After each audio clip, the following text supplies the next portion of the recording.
Welcome to the Unlock Your Greatness podcast. I'm your host, Ramon Martin. Today's guest is an immigration attorney. She is the owner of U.S. Immigration Law Firm. Her law firm represents all 50 states. She's a social media content creator.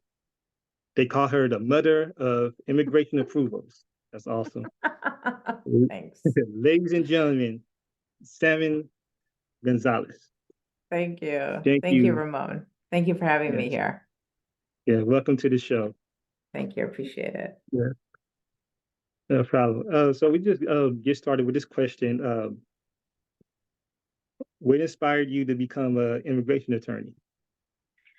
Well, thank you for that question. I definitely contribute my upbringing, my childhood, my exposure to um, the subject of immigration. My parents are immigrants. They come from Iran. They came to the United States in 1971 on student visas. And then subsequently, their kids were born here in the US. But we got to see a lot of friends and families go through their own immigration journey. So I was always kind of exposed to the subject of immigration, and that how my family comes from another place far away from where I'm coming from or where I'm living at. So that was always uh, it around me in my environment. And it wasn't until went to law school, really, that I was able to focus in and say, okay, now I want to be able to become an immigration attorney, because that was always something that I knew of, but I didn't know how to put it into a career. Oh, that's awesome. Mhm. Um, and that's also what inspired you to run your own law firm as well and hire the awesome Right. staff you have. So, yes, thank you. So, yeah, I mean, when I first finished immigration, when I first graduated law school, it was very challenging. I couldn't find a job, so I decided that I was going to go open up like my own immigration law firm, which I did. And I got clients here and there, but I did not feel secure or confident enough. I didn't have enough experience in immigration law to be able to really provide thorough enough advice and legal counsel to people, because this is an area where if you give people wrong advice or inexperienced advice, it could cost them their entire immigration journey and their entire opportunity to be in the US. And I, at those moments, I knew that I needed to go and get more experience before I ever decided to open up a law firm again. So I went and I acquired about 6 years of solid immigration law experience between two different law firms.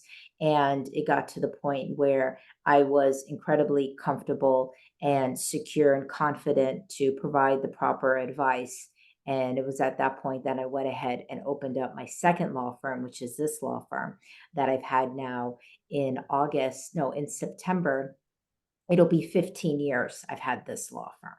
So it's exciting. It's grown a lot, and because I love doing what I do, I've been able to really immerse myself into the changes of immigration and be able to grow my firm according to those changes. So it's been going pretty well. Yes, I see on social media Thank you.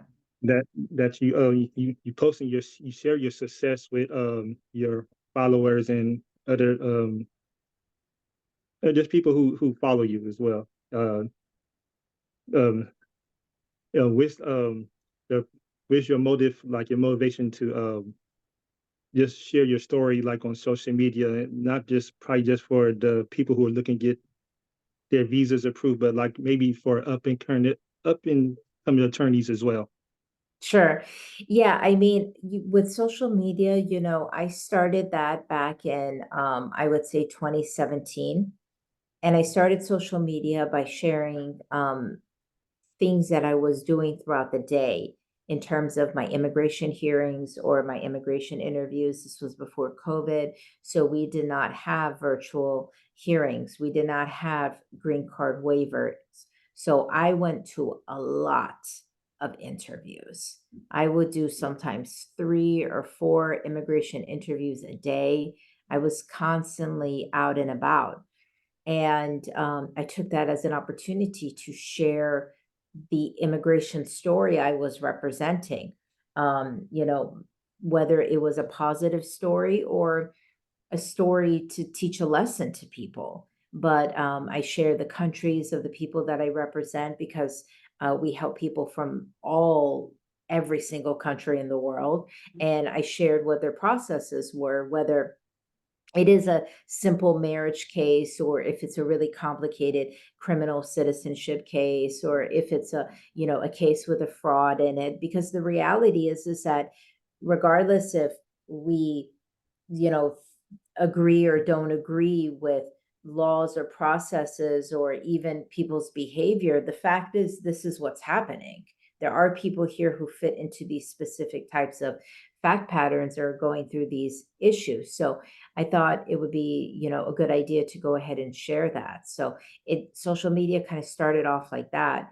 And then it evolved into information, providing updates, giving updates on what's going on with the law. Then it got into like a little bit entertainment, and then just things to keep it interesting. And sometimes I poke fun at myself, I poke fun at the clients, I poke fun at the process, because what are you going to do except laugh at it? Sometimes it's ridiculous.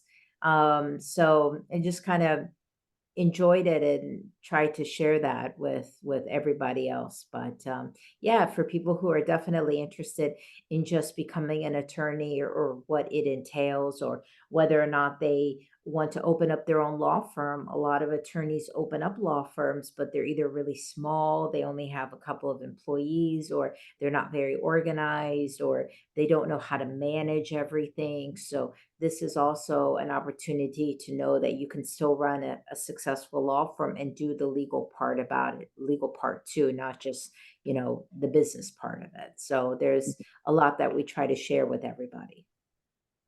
Yes. Okay. Oh, that actually really leads up to the following question. I was also going to ask, like, how do you maintain a good, positive work environment? From what I see, even spoken to one of your staff members who's handling our case, um, they seem inspired, upbeat, and motivated, and they seem like they love what they do, like it's their own law firm, like they're the owner. Uh, how do you maintain that nice positive environment? Because not everybody can maintain that. Right. I think that's a good question. And I think that there's a lot of different answers to that. Number one is that I really invest myself in the success of the clients, in success of the people who we're trying to help. And I share those stories a lot within the firm. So they are also part of the success as well. And I try to make it a point to communicate with everybody in the firm as much as I can, to kind of lead by example of a positive attitude, having good communication, having a way where we can problem solve. It's not easy deal, you have the law side that I practice, but then there are all the people behind the scenes, and you have to manage them too, and you have to make sure that they're happy also. So it's definitely being aware of the surroundings and being aware of other people's feelings, other people's sensitivities, and finding a way to incorporate them also into the success. But I make it also very clear from the beginning that you need to love to do this. If you don't love to do this, then this may not be the right position for you, because we're making a direct impact on somebody else's life. And I need you to understand your value in that process. If you're only coming here to look at this as maybe a regular 9 to 5, which I understand we have a life outside of here. I'm not saying that, but you need to have some type of feeling and devotion into what you're doing so it can bring you satisfaction knowing that a positive result came out of this and that you made an impact. And that's what I always try to tell them, like, no matter what your role is in the firm, you're still part of this, organism that is contributing to somebody else's life. Whether you're the face or the person collecting the money or the person doing behind the scenes or the person doing an inquiry or the person mailing out the package or whatever it is, you had a role in that person's life. So I just try to constantly remind them of Yes. Yeah, that's that. definitely the definition of making a living while making a difference. Just in staying Thanks. upbeat and happy, and just just putting just making an impact on people's lives. Yeah. What is the feeling like when you get like somebody's visa approved, whether if it's just an individual, a married couple, or just a family? I know that has to be like one of the best feelings, more than the money or anything itself, I'm You sure. know what? You're absolutely right. And it's funny because like even as a business owner, you have meetings with finance, you have meetings with management and stuff, and you go over goals and you go over because you want this to succeed, not only for the people that you help, but for the people who are contributing it to it too. So you need to be aware of what's happening on the business end. And one of the questions is, how are you measuring your success? And that's actually one of the things in my book. I have to plug in the book, There you Rise and go. Grind, On the My grind. Journey to Becoming a Successful Immigration Attorney. And I talk here, success is really measured by the impact that I have, or the impact that we all have in getting somebody's successful immigration case done. And even now, just this week now, we had a case that the person came to us from another attorney, and that attorney literally told her to just don't go to the interview, don't continue with the case. You're not going to get it, like everything negative and just very dead end, no solution. And when she came to me, I told her I've had cases exactly like yours and I know how to handle it. And if you trust me on what we're going to do, we will do the best that we can do. And she did. And ultimately, we went to the interview and we were able to convince the officer. And today we got notification that it was getting approved. So she was crying and happy. And it was like, wow, if she had listened to that person, respectfully, she would be in such a different situation than she is right now. And it's so vital. It's so vital to make sure you know what you're doing in this area of law. And that's really why I, decided to go and out there and get that experience and learn so that I would never be in a situation where I misguided somebody, whether if it was from ignorance or just lack of experience. I want to make sure that when I tell somebody a strategy or a way that, absent accentuating circumstances or this, I'm very confident this is the way to do it. So it's an amazing feeling. And it's awesome to see the staff and the team excited for that approval too, because like I said, they had their hands on it. The paralegal who worked on it was just overjoyed. The legal assistant who was calling and putting the papers, like they all felt part of themselves in her case to get it approved. Oh wow, that's amazing. That's a Yeah. blessing. Everybody role is important, from like somebody who cleans the office all the way up to Yeah, your position. Yes. exactly. Yeah, that's so cool. Thank This you. is one of my favorite questions. And Uh-huh. also the audience like to hear this question as well. What are your morning routines, or do you have any morning routines? So I do, but it's not I guess, is it the same routine? I'm not sure if it's the same. My Yeah. routine changes Yeah. in the morning. Um, I, I get up, I get myself going. I usually will make myself like an espresso in the mornings, to get kind of like my engine going. I take it with no sugar. I work out in the morning. I work out like one-on-one with the trainer, so I have no distractions and I'm just able to get what I need to do. Um, Sometimes I wake up and I work. Sometimes I'll get up early and I'll strategize for the day, for the morning, starting in the morning for the rest of the day. I am a very much a morning person. So for me, I have no problem getting up at 3:30, 4:30, 5:30 in the morning. I get up and I get ready and I do whatever it is that I need to be done. But I definitely like to just get myself going. If I'm feeling a little bit bad, maybe I'll say words of affirmation to myself to get myself up and running. But in a lot of ways, I'm kind of, I guess, unknowingly blessed that I have already this drive that just, it doesn't take a lot to get me going. Let's just put it that way. Yes.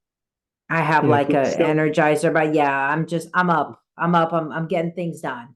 I get yeah, organized stuff, I get my life together. I'm very, very much a person who goes after it, solves problems. That's just my yeah, nature of things. yeah, Yeah. seeking solutions. Yeah, Yeah. And it's I self. do that I do that in my strategy sessions. I do that in Awesome. how I talk to people. I never want to give an advice, like never want to identify a problem and then at the end not give a solution. No, I need to give you a solution. This is why you're coming. Now, sometimes my solution will be like, you don't want to hear it because it's not something that you would want to hear. It's not working in your plans, but I'm still giving it to you. Uh, Do you it's know what I'm cool. saying? Not Yes, everybody you all know wants to exactly. hear what they want to hear, Oh but yeah, I'm going to tell it to you. yeah, yeah. You gotta Yeah. tell it like it is, and that's also that makes you successful to make you people respect you as well, because and that also carries away too. That's word of mouth, like because you're not BSing them. That makes sense. Exactly. To me, like Yeah, that's the worst. I would rather like I try to CYA myself as much as I possibly can because I never want to give you a false expectation. I would rather me tell you it's going to take X amount and then all of a sudden it comes like in a 1 week or something. I'd rather you have that feeling than me telling you 1 week and it comes in 2 years. Because right. it's not a good feeling. Then you feel hopeless and helpless and nobody's doing anything. But so I try to be as realistic on expectations of Mhm. processes, services, communication, everything, as much as I can. But, Mhm. as you see and are aware, the whole realm of immigration law is very overwhelming. So even when you say it, Yes. it's like in your head, it's like you got to process that. Oh yeah. Yeah. Oh yeah. Of course, like you see the news with the politicians stuff with the election coming up, and you kind of get overwhelmed. And of course, and Yeah. then your platform, you can look at your platform, and you could kind of make it seem like, okay, it's not as bad as we probably think. Yeah. But Yeah, then, it has its ups and downs. There are some cases that, it's immigration law is very unforgiving. yeah. There's a lot of rules and technicalities, and the consequences for not following the way that they want it, the way that the law is designed to be holds severe um, consequences. As a matter of fact, right now, even after this podcast, I'm scheduled to go on a TikTok live with No. this organization called Americans United Families. And it is a group of people who they're married, or they have family members that it is impossible for them to get status. And these are people No. who are non criminals. But Wow. because of technical immigration violations of entries and exits and etc., the law has no way for them to get a benefit in the US. They would literally have to leave and wait outside for 10 years before they can come. Wow. Um, So, it's very challenging. It's very challenging. And it's hard to tell that to people too. Sometimes I feel like I'm, how a doctor says news that can be upsetting to people, right? If you've ever mhm. heard upsetting news from a doctor. And I get that a lot, that, they weren't expecting me to say this, or they didn't know that the consequences were that bad. And it's hard. People cry, they break down, I'll speak to them and then they can't understand it. I'll speak to them. They'll like, can we speak to you again? We'll wait a little bit. I'll speak to them again. And it's very, very heavy news for them to hear that, especially when, like I said, for the most part, there's not, these are people, just like I said, with immigration issues. I'm not even talking about people who have criminal issues or anything like that. So it gets heavy to tell people that the relief isn't the one that they are looking to hear. Yeah. Yeah, Yeah. That's unfortunate. Yeah, yeah. and I know every day you kind of see like the law changing with the immigration status, whether if it's whoever's in office. How do you stay on top of that, and how do you and your staff adjust to to Yeah, the that's a good lawmakers? one. Okay, Yeah. so I read a lot, and luckily, I also have people in the office, part of the team that keeps aware of the news that's going on. And believe it or not, people on social media, they keep me very much aware too. Sure. Yeah. They'll tag me on some state's random law, and they're like, "Tell us what this means," and then I'll be like, "Oh goodness, this is what's going on." So it's a constant evolving thing situation. Now, in my office, we have lots of organizational charts where we use data to help us identify opportunities for people. For example, if something comes up with TPS or DACA or different programs. So we do have software technology that we use that allows us to pull up people's files in regards to a potential benefit that may happen with any type of change in the law. Okay. That's Mhm. cool. Thanks. No, that's great.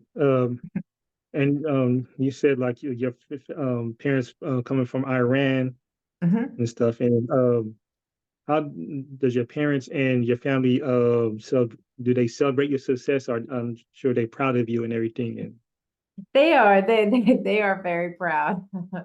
Everybody's looking forward to the book. They haven't read it yet. So yeah, when it comes out on May 15th, I'm going to be sending it to them. But as um children of, I think, immigrant parents, there definitely is a much, I see it as a kind of very steady work ethic that has to be fulfilled. And my parents were both very, very high on education. And my brother and me and my sister were all able to become career professionals and higher degrees because they really emphasized that. So while they're very proud, they know that they put in a lot of work for it as well. yeah, Yeah. oh yeah. So it's good though. Mhm. No, that's great. Okay, Thanks. and also congratulations on your book and becoming an author. Thank you. Uh, yeah, so it'll make international bestseller. I'm sure. Thanks. I appreciate the support. Yeah, no, Yes.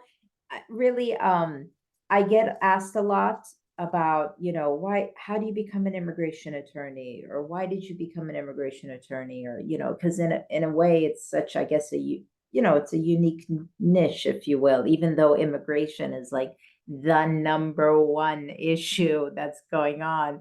But Yeah. in of itself, you don't really think of it, I guess. I don't know. Maybe for a lot of people, they didn't know how you become it. So I was like, you know what? I'm gonna memorialize it. I'm gonna put it in a little memoir book. I'm gonna go through Yeah. like from the beginning of my story for my parents all the way to where I'm at now and keep it narrow and see if maybe it inspires or helps somebody just to keep that drive going. Because, we all have experiences, and from those experiences, we make choices. And those, you need direction and you need guidance sometimes to make better choices so that you can stay focused. And it's easy to fall out of line and to go, one way or the other. And I'm hoping that um, this book will give somebody maybe that motivation or that guide to stay on whatever journey they want to go on. Because for me, there were times where I could have either changed careers, or I could have either gotten disheartened by processes or by people or even by clients or by situations, and you just give up and take an easier route. But that's not what I did at all. So I'd like to use that as some type of inspiration for others. That is Yeah. great. Thanks. Yeah. So yeah, it just even if you just reach out to one person, that if you impact one person, that one Hmm. person make an impact on the rest of the world. Exactly. Uh, Exactly. yes. Yeah. So before we wrap it up, Sure. I'll give you the floor, and you could talk about wherever you want. Closing remarks, promote anything, like your book. I mean, Um, well, I would ask just to follow us and like our videos. It's always nice to get that support. I feel that I have kind of expose myself and my firm, and I feel that that gives trust and comfort for people because they can really get a hold of us pretty much almost at any time that they want to get a hold of us. We're not going anywhere. So I think with that rapport, it allows people comfortable to share their stories with us and to give us the opportunity to try to help them. So definitely the support on social media means a lot, and our TikTok and Instagram and YouTube handles at the immigration underscore attorney underscore Saman.